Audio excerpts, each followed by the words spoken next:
اعوذ باللہ من الشیطان الرجیم بسم اللہ الرحمن الرحیم الحمد للہ الذی دل علی وجوب وجودہ افتقار الممکنات وعلی قدرتہ وعلمہ احکام المصنوعات المتعالی عن مشابہۃ الجسمانیات المنزہ بجلالہ عن مناسبۃ الناقصات نحمده حمدا يملأ أقطار الأرض والسماوات والصلاة والسلام على نبيه صاحب الآيات والبينات سيدنا ومولانا أبي القاسم محمد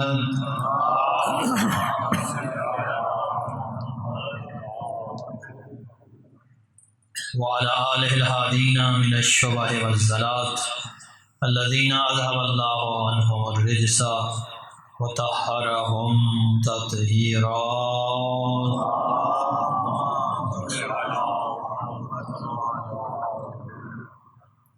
والرحمة على محبيهم ومواليهم واللعنة على أعدائهم من يوم عداوتهم إلى يوم الدين ومن يوم الدين إلى أبد الآبدين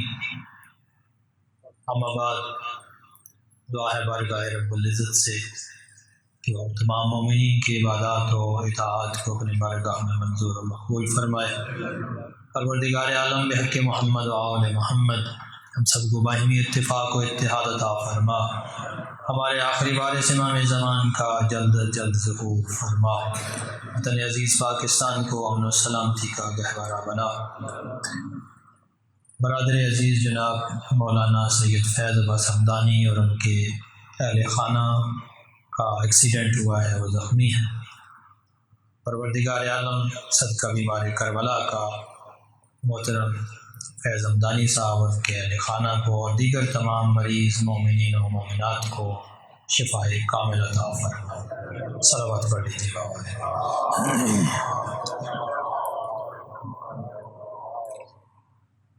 سب سے پہلے تو تمام مومنین کو آج کے عظیم الشان دن، عظیم الشان جشن، عظیم الشان موقع کی مناسبت سے ہدیہ تبریک پیش کرتا ہوں۔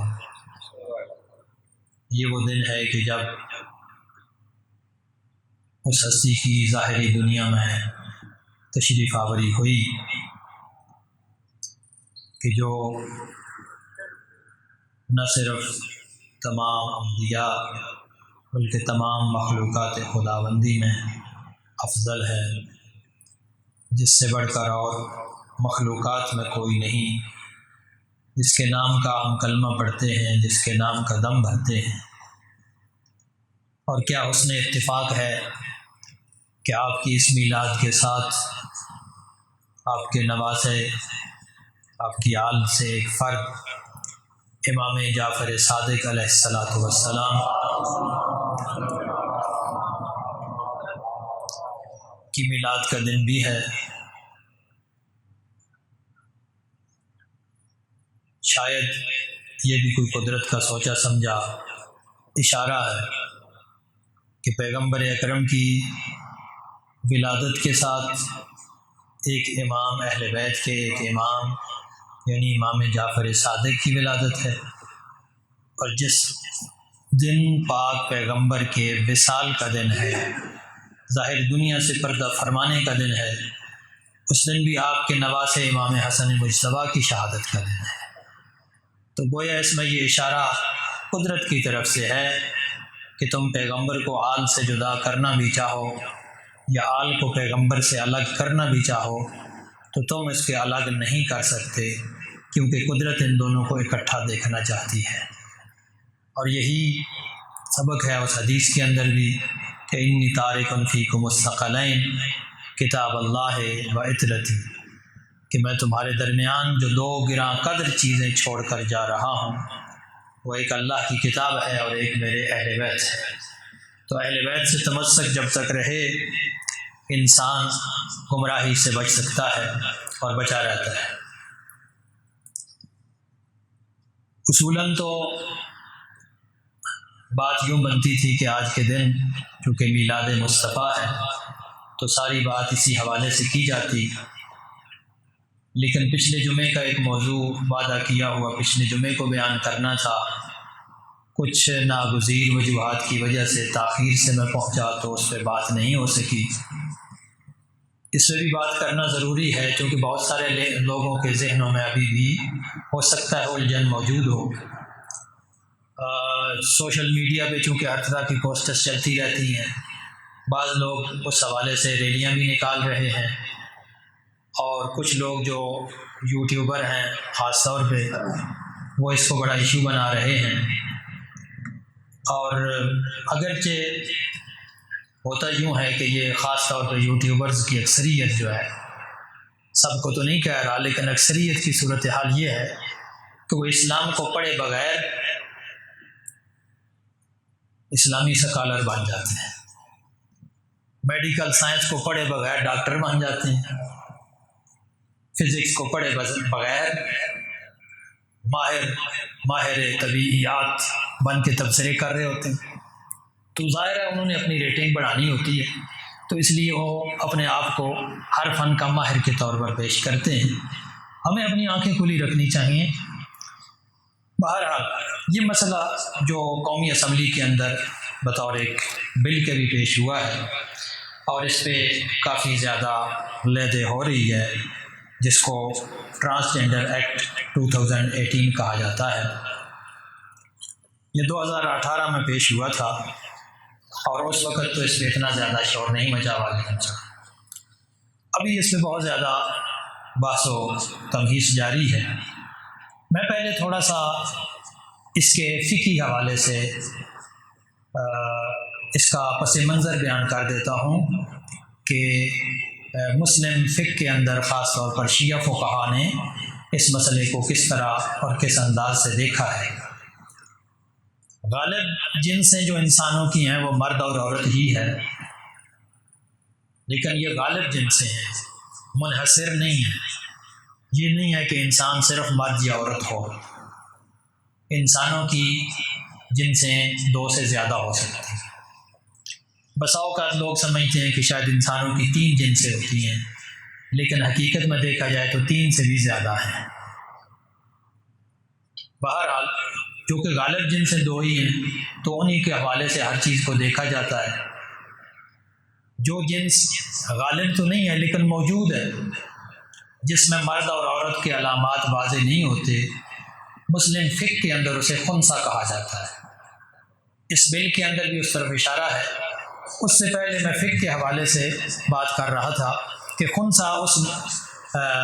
فرد کو کہتے ہیں، اس شخص کو کہتے ہیں کہ جس میں یا تو مرد اور عورت دونوں علامات ہیں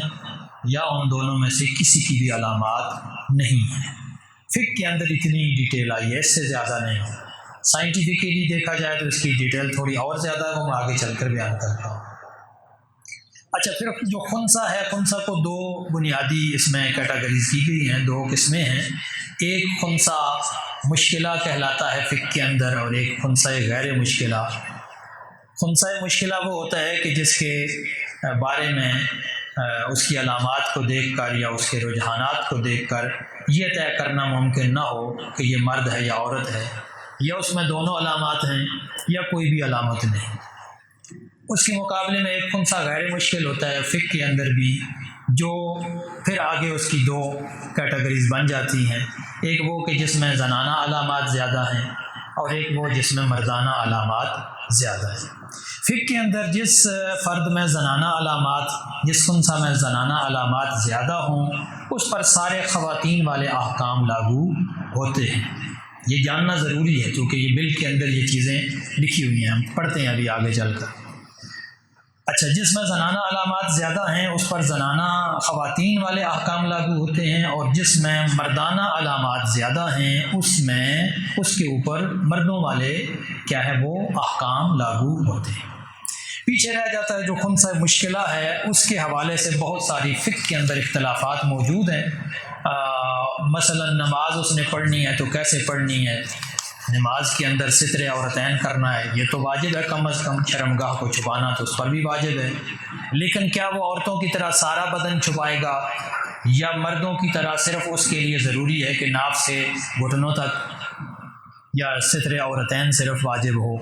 اس میں فقہا کے درمیان اختلاف موجود ہے۔ میں سارے اقوال کی طرف ابھی اشارہ نہیں کر سکتا کیونکہ اتنا وقت نہیں ہے۔ اسی طرح نماز کی امامت کے حوالے سے یہ بحث موجود ہے کہ کیا خنثی نماز کی امامت کروا سکتا ہے یا نہیں۔ تو اس حوالے سے فقہا کا کہنا ہے کہ اگر خواتین صرف پیچھے نماز پڑھنے والی ہوں تو وہ ان کو امامت کروا سکتا ہے، لیکن اگر اس کے پیچھے اس کی امامت میں پڑھنے والے مرد بھی ہوں تو پھر وہ امامت نہیں کروا سکتا، کہ ہو سکتا ہے اس کی علامات حقیقت میں زنانہ زیادہ ہوں۔ تو یہاں اس حوالے سے اشکال موجود ہے۔ حتیٰ اگر صرف اور صرف اس کے پیچھے پڑھنے والے خنثی ہوں تو پھر بھی اسے منع کیا گیا ہے کہ وہ امامت نہ کروائے، کیونکہ اس کی علامات کا حقیقت کا تو صحیح مسئلہ واضح نہیں ہے۔ اسی طرح جب مثلا وہ حج پہ جاتا ہے تو حج کے دوران اس نے کون سے اعمال کرنے ہیں، مردوں والے کرنے ہیں یا عورتوں والے کرنے ہیں، یہ بھی اس کے لیے ایک مشکل ہے۔ بعض اعمال جو مشترکہ ہوتے ہیں وہ بہرحال اس نے انجام دینے ہیں، جو مرد و عورت سب کے لیے مشترکہ واجبات یا مشترکہ محرمات ہیں وہ سب اس نے انجام دینے ہیں، لیکن جو مخصوص ہیں اس کے حوالے سے اختلاف ہے کہ وہ خواتین والے مخصوص اعمال انجام دے گا یا مردانہ مخصوص اعمال انجام دے گا۔ یہاں فقہا کے اندر اختلاف ہے، رائے موجود ہے، دونوں طرف رائے پائی جاتی ہیں۔ کچھ اسے خواتین والے احکام اس کے لیے لازم قرار دیتے ہیں اور کچھ اس کے لیے مردانہ احکام جو ہے وہ لازم قرار دیتے ہیں۔ نکاح کے حوالے سے اس کے لیے یہ حکم ہے کہ وہ نکاح موقت ہو یا دائمی، اس کے ساتھ خنثی مشکل کے ساتھ نکاح نہیں ہو سکتا۔ میراث کے حوالے سے جو ہے جو مشہور یہ ہے فقہائے شیعہ کے درمیان مشہور نظریہ یہ ہے کہ میراث میں اس کو آدھا مرد کا حصہ اور آدھا عورت کا حصہ ملے گا، یعنی اس کو کل حصے کا 3/4 ملے گا۔ مردوں کو چونکہ وہ کیا کہتے ہیں 2 حصہ اور عورت کا 1 حصہ ہوتا ہے، دونوں میں سے آدھا آدھا اس کو ملنا ہے۔ اس کے مقابلے میں قول غیر مشہور بھی ہے جو کہتے ہیں کہ قرہ پر عمل کیا جائے گا۔ تو باقی جہاں تک حدود کا تعلق ہے، حدود و دیات کا ہے، اگر خنثی قتل ہو جائے تو اس کے قاتل کو اسی طرح سزا دی جائے گی، قصاص لیا جائے گا جس طرح مرد یا عورت کے قاتل کو دیا جاتا ہے۔ صرف اس میں فقہا یہ کہتے ہیں کہ وہ دیت کا 3/4 حصہ جو ہے نا، وہ 1/4 معذرت 3/4 نہیں 1/4 وہ قاتل کے اولیاء کو ولی کو دیں گے، اس کے بعد اس کا قصاص لیا جائے گا۔ حدود کے حوالے سے اس کے اوپر بہت ساری حدود جو ہیں وہ جاری نہیں ہو سکتی، چونکہ مشخص نہیں ہے کہ وہ واقع مرد ہے یا عورت ہے، لہذا اس کے اوپر حدود جاری کرنا جو ہے وہ مشکل ہے۔ بعض دیگر حدود مثلا وہ چوری وغیرہ والی وہ تو شاید جاری ہو سکیں، ان کا مسئلہ الگ ہے۔ بہرحال اس کے اندر تفصیل کافی موجود ہے، لیکن چونکہ وقت مختصر ہے میں اصل اس چیز کی طرف آؤں، بل کی طرف۔ لیکن بل کے اوپر بات کرنے سے پہلے میں ایک اور اشارہ کرنا چاہتا ہوں۔ دیکھیے میڈیکلی کوئی شخص جو ہوتا ہے نا مرد بنتا ہے یا عورت بنتا ہے، یہ اس کے جینز پہ منحصر ہوتا ہے۔ سائنسدان کہتے ہیں کہ انسان کے جتنے بھی ہمارے سیلز ہیں، جتنے اعضاء ہیں، ان اعضاء کا جو سب سے چھوٹا ذرہ ہوتا ہے وہ جین ہوتا ہے۔ اس جینز کے اندر انسان کی پوری زندگی کا نقشہ موجود ہوتا ہے کہ اس کا قد کتنا ہوگا، رنگ کیسا ہوگا، بال کیسے ہوں گے، اس کے ناخن کیسے ہوں گے، آنکھوں کا رنگ کیسے ہوگا اور اس کے رجحانات کیا ہوں گے، یہ جینز کے اندر سارا موجود ہوتا ہے۔ اور اس کی جو جینز کا تعین ہے وہ بھی جینز کے ذریعے سے ہوتا ہے، اور جو جس جین کے ذریعے سے جنس کا تعین ہوتا ہے اس جینس کو سائنسدانوں نے SRY کا نام دیا ہے، اور یہ اس کروموسوم کے اندر ہوتا ہے جو مرد کی طرف سے ملتا ہے۔ یہ بھی بات سائنس کے ذریعے سے ثابت ہو چکی ہے کہ جنس کا جو تعین ہے وہ باپ کی طرف سے ہوتا ہے، ماں کی طرف سے نہیں ہوتا۔ ہمارے معاشرے میں اگر کسی خاتون کی بیٹیاں زیادہ ہو جائیں تو اس کو کیا برا بھلا کہا جاتا ہے، گھروں سے نکال دیتے ہیں، طلاق دے دیتے ہیں، جی یہ تو صرف بیٹیاں پیدا کر رہی ہے، جبکہ سائنس نے اب جا کے یہ ثابت کیا ہے کہ یہ جو جنس کا تعین ہے یہ مرد سے آنے والے کروموسوم کا ہے۔ اس کروموسوم کا انہوں نے نام ایکس رکھا ہے، اور سوری وائی رکھا ہے۔ جو ڈبل ایکس ہوتا ہے وہ اگر ہو تو پھر وہ بچہ کیا ہے لڑکی بنے گا، اور اگر ایکس وائی ہو تو پھر اس صورت میں وہ کیا ہوگا لڑکا بنے گا۔ لیکن یہاں پہ جو پرابلم ہے وہ یہ ہے جو میڈیکل سائنس والے اس حوالے سے کہتے ہیں، اس کی اسٹڈی کے بعد وہ خلاصہ میں آپ کے سامنے پیش کر رہا ہوں۔ وہ یہ کہتے ہیں کہ بعض اوقات ہوتا یہ ہے کہ جینز جو مرد کی طرف سے آ رہا ہے اور وہ میں کروموسوم تو وائی موجود ہے، لیکن اس کروموسوم کے اندر وہ والا جین جس کو SRY کہتے ہیں، جو صحیح طور پر جنس کا تعین کرتا ہے، وہ موجود نہیں ہوتا، جس کی وجہ سے اس پیدا ہونے والے بچے کی جنس متعین نہیں ہو سکتی۔ بعض اوقات یہ بھی ہوتا ہے کہ اس میں کروموسوم کے اندر وہ جین موجود ہوتا ہے لیکن جین ایکٹیو نہیں ہوتا، SRY جین ایکٹیو نہیں ہوتا۔ جب ایکٹیو نہیں ہوتا تو اس صورت میں بھی وہ بچہ جو پیدا ہونے والا ہوگا، اس بچے کے اندر زنانہ اور مردانہ دونوں علامات موجود ہوں گی۔ بعض اوقات یہ بھی ہوتا ہے کہ جینز موجود ہے، ایکٹیو بھی ہے، لیکن ہارمونل ڈس آرڈر پیدا ہو گیا ہے، یعنی ہارمون جو مثلا بچی ہے، لڑکی پیدا ہونی ہے، لیکن اس وقت جب وہ ماں کے پیٹ میں تھی تو جو مردانہ ہارمون ہے ٹیسٹوسٹیرون، وہ زیادہ مقدار میں پیدا ہو گیا، ڈس آرڈر ہو گیا، تو اس کے نتیجے میں کیا ہوا؟ اس کے نتیجے میں اس کی جنس کیا ہوگی؟ غیر متوازن ہو جائے گی، یعنی ظاہری علامات تو اس کی ہوگی لڑکیوں والی، لیکن اس کے رجحانات، اس کی عادات مردوں والے ہوئے گی۔ اب اگر آپ یہ چیز انسان کو سمجھ میں آئے گی تو پھر بل کے اندر جو چیزیں بیان کی گئی ہیں وہ تب سمجھ میں آئیں گی۔ اس پس منظر کو لوگوں نے سمجھا نہیں، بیان نہیں کیا، اور صرف اس بل کے اوپر چڑھائی کر دی ہے۔ یہ خلاصہ بیان کرنے کے بعد اب میں اس طرف آتا ہوں۔ یہ جو بل ہے، اس کے چیپٹر 1 میں سب سے پہلے جینڈر آئیڈینٹی بیان کی گئی ہے۔ کچھ تمہیدات ہیں، اصطلاحوں کی وضاحت ہے، وہ میں ساری نہیں کرنا چاہتا۔ کوئی شخص اگر آپ میں سے کوئی دوست پڑھنا چاہے تو بل میرے پاس موجود ہے، لے کے پڑھ سکتے ہیں۔ اتنا وقت بھی نہیں ہوتا کہ میں ایک ایک لفظ کی وضاحت کر سکوں۔ تو جینڈر آئیڈینٹی جس کے اوپر لوگوں کو اعتراض ہے، وہ یہاں یہ بیان کی گئی۔ یہ چیپٹر 1 کی جو سیکشن 2 ہے، اس کی سب سیکشن F میں بتایا گیا ہے gender identity means a person inner most and individual sense of self as male female اور اے بلینڈ آف بوتھ اور neither that can correspond or not to the sex assigned at birth۔ Gender identity یعنی جنسی شناخت یا صنفی شناخت۔ صنفی شناخت سے مراد کہتے ہیں کہ ایک انسان کی سب سے اندرونی احساسات جو ہیں، وجدانی احساس کیا ہے، اس کے مطابق ہوگا کہ اس کا وجدانی اور انفرادی احساس کیا ہے، کہ وہ خود کو مرد محسوس کرتا ہے یا عورت محسوس کرتا ہے۔ اب اس پہ اعتراض کیا لوگوں نے کہ جناب ایسے ہی کوئی بندہ اپنے آپ کو عورت سمجھنے لگ جائے اور وہاں جا کے نادرہ میں اپنے آپ کو عورت لکھا دے، یا کوئی عورت وہ اپنے آپ کو مرد سمجھنا شروع کر دے، وہاں جا کے عورت لکھانا شروع کرا دے۔ انہوں نے صرف ان لائنوں کو پڑھا ہے، وہ پس منظر نہیں دیکھا جو میں نے ابھی آپ کو بیان کیا ہے، جو میڈیکلی موجود ہے، کہ یہ احساس بندے کے اندر پیدا کیوں ہوتا ہے۔ اس کی 2 وجوہات ہوتی ہیں، یا جینیٹک ڈس آرڈر ہوتا ہے یا ہارمونل ڈس آرڈر ہوتا ہے۔ ان چیزوں کو اگر آپ نہیں دیکھیں گے تو پھر اس حوالے سے آپ نے پھر اسلام خطرے میں ہے، کوئی نعرہ ہی لگانا ہے، جیسا کہ اکثر لوگ نعرہ لگاتے رہتے ہیں۔ تو اسلام بہرحال اس کی حفاظت اپنی جگہ ضروری ہے، لیکن کم از کم میرے خیال میں اس بل کی وجہ سے اسلام کو کوئی خطرہ نہیں ہے۔ اچھا، اب یہ جو احساسات ہیں نا، اس بل کے اندر یہ بتاتے ہیں کہ یہ احساسات بسا اوقات اس جنس کے مطابق ہوتے ہیں جو پیدائش کے وقت لکھوائی گئی ہے، بسا اوقات اس سے مختلف بھی ہو سکتی ہے۔ اور مختلف ہونے کی وجہ یہ ہے کہ بعض اوقات بچے کی جنس جو ہے وہ تو متعین نہیں ہوتی، لیکن والدین کی چونکہ خواہش ہمارے معاشرے میں یہ ہوتی ہے کہ ان کا بیٹا ہی ہو، لہذا وہ جا کے لکھوا آتے ہیں وہاں پہ کیا ہے، وہ یونین کونسل میں یہ بیٹا پیدا ہوا ہے، وہاں تو جینڈر لکھی جائے گی بیٹا، لیکن ہو سکتا ہے اس کے احساسات اس سے مختلف ہوں، کیونکہ اس کے اندر ہو سکتا ہے جینیٹک ڈس آرڈر ہو، ہارمونل ڈس آرڈر ہو۔ یہاں پہ تو کوئی نہیں کہتا کہ جناب اب آپ ڈاکٹر سے مشورہ کریں، لیکن جب ان کو خواجہ سراؤں کو حقوق دینے کی بات آئی تو پھر جناب لوگوں نے شور مچانا شروع کر دیا۔ حالانکہ اس بل کے اندر بہت ساری پازیٹیو چیزیں موجود ہیں۔ دیکھیے، اس سے پہلے ہمارے معاشرے میں خواجہ سراؤں کو کیا حقوق حاصل ہے؟ بیچارے معاشرے میں مانگ رہے ہوتے ہیں جگہ جگہ، یا ناچ گانا کر کے گزارا کریں یا مانگ کے گزارا کریں۔ یہ بل ان کو گارنٹی دیتا ہے کہ گورنمنٹ کے اوپر یہ لازم ہے کہ ان کی تعلیم کا انتظام کرے، ان کے تمام حقوق کا احترام کرے، جو کہیں وہ جاب کرنا چاہے تو ان کو پورا تحفظ دیا جائے، ان کی وراثت کے حوالے سے ان کو جتنے حقوق بنتے ہیں وہ سارے ان کو دیے جائیں۔ یہ ساری چیزیں جو ہیں نا وہ ان کی کیا ہے، وہ حفاظت کرتا ہے۔ اور اس کی گارنٹی گورنمنٹ کے اوپر یہ لازم بل قرار دیتا ہے کہ گورنمنٹ کا کام ہے کہ وہ ان کے سارے حقوق کا تحفظ کرے، کہ ان کو کس طرح تعلیم ملے، ان کے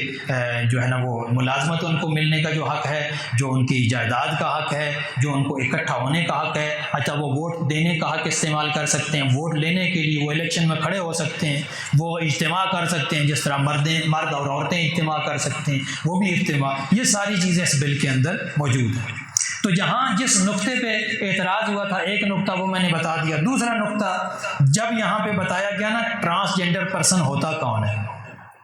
میں نے پہلے فقہ میں آپ کو بتایا کہ فقہ میں خنثی دو ہی قسمیں بتائیں، ایک خنثی مشکلہ اور ایک غیر مشکلہ۔ خنثی مشکلہ وہ ہے کہ جس میں مرد و عورت کا پتہ نہیں ہوتا، اور غیر مشکلہ وہ ہے کہ جو یا مرد ہوتا ہے یا عورت ہے۔ تو اسی طریقے سے یہاں بھی تقریباً ملتی جلتی تشریح کی گئی، یہ تھوڑا سا ہی فرق ہے۔ یہ جو اس کا کیا ہے سب سیکشن این ہے چیپٹر 1 کے سیکشن 2 کا سب سیکشن این، اس میں ٹرانسجینڈر پرسن کی ڈیفینیشن بتائی گئی۔ Transgender person is a person who is intersex with mixture of male and female genital feature اور کانجینیٹلس ایمبیگوٹس۔ سب سے پہلے اس میں وہی خنثی بتایا کہ بریکٹ میں انہوں نے خنثی لکھا ہے کہ انٹرسیکس یعنی نہ وہ مرد ہے نہ وہ عورت ہے، اور اس میں علامات ہیں مرد اور عورت کی دونوں جو ہے نا اعضاء موجود ہیں، یا پیدائشی طور پر اس میں ابہام پایا جاتا ہے، یہ ایک۔ دوسرا unique assigned male at birth but undergoes genital excision اور کیسٹریشن، وہ خواجہ سرا کہ جو پیدائش کے وقت بچہ مرد تھا، لڑکا تھا، لیکن اس کے جو اعضاء تھے، اعضاء تناسلی یا مردانہ اعضاء تھے، وہ کیا ہے وہ ظاہر نہیں ہو سکے، واضح نہیں ہو سکے، یا کسی وجہ سے ان کو ختم کر دیا گیا، جیسے خصی کر دیتے ہیں، اس طرح کے معاملات اگر ہو جائیں وہ بھی اس میں شمار ہوتا ہے۔ تیسرا یہاں پہ زیادہ لوگوں کو پرابلم ہوئی ہے، یہ جو تیسرا آپشن بتایا ہے، ٹرانسجینڈر مین، ٹرانسجینڈر وومین، خواجہ سرا اور any person whose gender identity or gender expression differs from the social norms and cultural expectations based on the sex they were assigned at the time of their birth۔ کہ transgender مرد بھی ہو سکتا ہے، عورت بھی ہو سکتی ہے، جیسا کہ میں نے فقہ کی روح سے بھی آپ کو بتایا کہ اس میں زنانہ علامات بھی ہو سکتی ہیں، مردانہ علامات بھی ہو سکتی ہیں۔ اب زنانہ مردانہ علامات دونوں کا یہاں پہ ذکر کیا گیا ہے کہ جس کی ظاہری شناخت کچھ اور ہے اور جو پیدائش کے وقت لکھی گئی تھی وہ کچھ اور ہے، اس کو بھی ہم خواجہ سرا میں شمار کرتے ہیں۔ اس کے بعد پھر ان کے حقوق کا بھی بتایا گیا ہے کہ یہ کیا ہے وہ ہر جگہ جو ان کا اندرونی احساس ہے وہ اپنے اس اندرونی احساس کے تحت اپنا تعارف کروا سکتے ہیں، اپنی جنس لکھوا سکتے ہیں، جاب لے سکتے ہیں، جاب لے سکتے ہیں اسی جینڈر کے مطابق جو وہ لکھواتے ہیں اپنے اندرونی احساس کے تحت۔ اچھا اب یہ کیا ہے، اندرونی احساس کے اوپر ان لوگوں کو زیادہ اعتراض ہوا ہے جس کے خلاف ریلیاں نکل رہی ہیں، اور یہاں تک انہوں نے کہہ دیا کہ یہ جو ہم جنس پرستی کو ہوا دی جا رہی ہے، میرے پاس یہ سارا بل موجود ہے، میرے دوست جو بھی چاہتے ہیں سارا آ کے پڑھ لیں، مجھے بتائیں کہ کس جگہ لکھا ہوا ہے کہ یہاں پہ جناب ہم جنس پرستی کی بات ہے۔ کیوں اسلام کے نام پر لوگوں کو بے وقوف بناتے ہو، کیوں اسلام کا استحصال کرتے ہو؟ کم از کم اسلام کو تو بخش دو خدا کے لیے۔ یہ ملک اسلام کے نام پر اس لیے بنا تھا کہ جس کا دل چاہتا ہے جب دل چاہتا ہے اس با اسلام کا نعرہ لگا دیتا ہے، اسلام خطرے میں ہے کا نعرہ لگا دیتا ہے۔ کم از کم زیادہ ہی پرابلم ہے تو میں نے اس جمعے میں بھی عرض کیا تھا کہ آپ پارلیمنٹیرینز کے اوپر پریشر بڑھائیں اور ان کو کہیں کہ اس میں صرف ایک میڈیکل بورڈ کی شرط کا اضافہ کر دیں کہ جناب ایسے ہی کوئی نہ اپنا نام نہ لکھوائے، صرف میڈیکل بورڈ کے طرف اس کو ریفر کر دیا جائے، وہ جیسے بتائیں پھر اس طریقے سے لکھ دیا جائے، ٹھیک ہے۔ اب اس کے بارے میں ہمارے فقہا کیا کہتے ہیں یہ بھی میں فتویٰ آخر میں بیان کر دوں، 2-3 منٹ اگر مجھے تاخیر ہو جائے تو معذرت آپ سے بھی اور مولانا صاحب سے بھی، عسکری صاحب سے بھی۔ آیت اللہ سیستانی صاحب کی آفیشیل ویب سائٹ سے بھی میں نے ان کا فتویٰ ڈاؤن لوڈ کیا ہے۔ وہ لکھتے ہیں کہ تغییر جنسیت، آیا تغییر جنسیت اشکال دار، کیا اپنے جنس کو تبدیل کرنے میں کوئی پرابلم ہے، مشکل ہے، غلط ہے یا ناجائز ہے؟ فرماتے ہیں کہ اگر تغییر جنسیت کا مطلب یہ ہے کہ جو مرد ہے اس کے آلات اعضاء جو ہیں اعضاء مردانہ وہ کاٹ دیے جائیں اور اس کی جگہ اس کو خواہ مخواہ عورت بنا دی جائے، پھر تو یہ جائز نہیں ہے۔ لیکن اگر اس کے اندر جو ہے نا وہ خود ایسی سچویشن بن گئی ہے کہ اس کے اندر تبدیلی کا احساس پیدا ہو رہا ہے، تو اس صورت میں کیا ہے، اس کے اندر کوئی اشکال نہیں ہے، اس کو آپریشن کے ذریعے سے اس کو تبدیل بھی کیا جا سکتا ہے۔ یہ سستانی صاحب کا فتویٰ ہے، تفصیلی فتویٰ دیکھنا چاہیں تو آپ مجھ سے لے سکتے ہیں۔ اسی طرح آیت اللہ خامنائی صاحب کا فتویٰ، یہ فتویٰ زیادہ واضح ہے اور زیادہ انہوں نے وضاحت سے لکھی ہے۔ انہوں نے لکھا ہے کہ اگر ایک بندے کے اندر تبدیلی کے جسمانی سطح پر بایولوجیکل تبدیلیاں پیدا ہو رہی ہیں تو وہ اپنی آپریشن کروا کے اپنی جنس تبدیل کروا سکتا ہے۔ اگر وہ مرد ہے اور اس کے اندر تبدیلیاں ہو رہی ہیں خواتین والی تو وہ خاتون بن سکتا ہے، اور خاتون ہے اس کے اندر مردانہ تبدیلی ہو رہی ہے تو وہ بن سکتا ہے۔ یہاں تک کہ آگے چل کے انہوں نے یہ بھی لکھا ہے، جو سستانی صاحب نے نہیں لکھا، خامنائی صاحب نے یہ بھی لکھ دیا ہے، وہ کہتے ہیں کہ اگر کسی بندے کے اندر روحانی نفسیاتی طور پر وہ اپنے آپ کو محسوس کرتا ہے کہ وہ اس جنس سے مختلف ہے جو اس کی لکھوائی جا رہی ہے، اور اس جنس سے بھی وہ مختلف ہے کہ جو اس کو کیا ہے وہ ظاہری علامات موجود ہیں۔ دیکھیے جو میں نے سائنس کی روح سے عرض کیا تھا کہ بسا اوقات ہارمونل ڈس آرڈر کی وجہ سے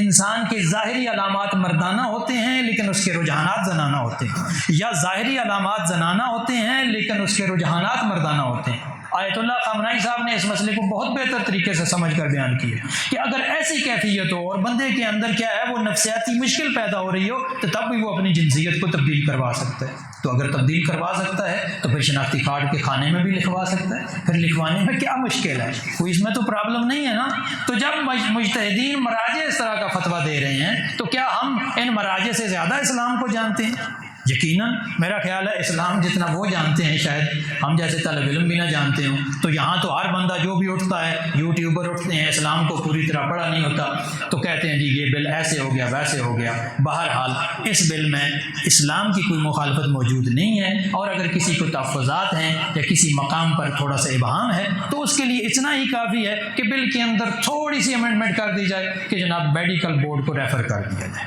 اور میڈیکل بورڈ اگر تشخیص دے تو جنس تبدیل کی جا سکتی ہے، اور کاغذات میں بھی اور عملی طور پر آپریشن کے ذریعے سے بھی۔ جبکہ میں نے آپ کو فتویٰ پڑھ کے سنایا آیت اللہ خامنائی کا کہ وہ میڈیکل بورڈ کو بھی ضروری نہیں سمجھتے۔ آیت اللہ سستانی میڈیکل بورڈ کو ضروری سمجھتے ہیں، آیت اللہ خامنائی میڈیکل بورڈ کو ضروری نہیں سمجھتے۔ تو اس فتوے کے بعد میرا خیال ہے ہمارے تمام شبہات جو ہے نا وہ رفع ہو جانے چاہیے۔ خداوند متعال سے یہ دعا ہے کہ پروردگار عالم ہمیں صحیح طور پر دین اسلام کو سمجھنے اور اس پر عمل کرنے کی توفیق عطا فرمائے۔ السلام علیکم۔